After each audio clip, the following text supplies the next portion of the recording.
Today you'll learn how to quickly change the size of your desktop icons. Press and hold the Control key on your keyboard, and scroll your mouse wheel. Scroll down, and the shortcuts will become very small. Scroll up, and the icons will become very large.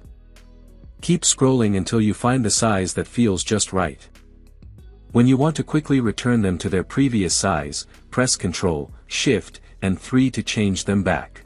If the keyboard shortcut doesn't work, first click an empty area of the desktop, then press Ctrl plus Shift plus 3 to reset the icons to their default size.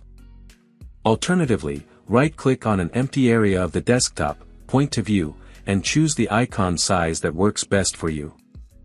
If you found this video helpful and learned something new, please like and subscribe to the channel. Thank you very much for watching my video. Have a nice day everyone.